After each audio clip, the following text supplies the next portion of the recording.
நம் நாட்டில் கிராமங்களில் வாழ்பவர்களும் நகரங்களில் வாழ்பவர்களும் பாகுபாடின்றி இன்றளவும் தங்களுடன் வாழ்ந்து மறைந்த மூதாதையரை வழிபடும் குலதெய்வ வழிபாட்டிற்கு முக்கியத்துவம் தந்து வருகிறார்கள். அடுத்த சந்ததியினர் சந்தோஷமான வாழ்க்கையை வாழ வேண்டும் என்பதே இந்த வழிபாட்டின் குறிக்கோளாக கருதுகிறார்கள்.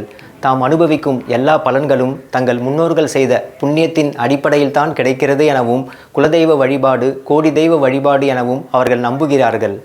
ஆனால் சில பகுத்தறிவாளர்களும் சமுதாயவியல் அறிஞர்களும் இந்த குலதெய்வ வழிபாட்டு முறைகளை மூடநம்பிக்கை செயல் என்றும், தங்கள் வீடு, தங்கள் குடும்பம், தங்கள் சாதி, தங்கள் இனம் என குலதெய்வ வழிபாட்டுக்குரியவர்களை குறுகிய மனப்பான்மை உரியவர்கள் எனவும் விமர்சனம் செய்து வருகிறார்கள்.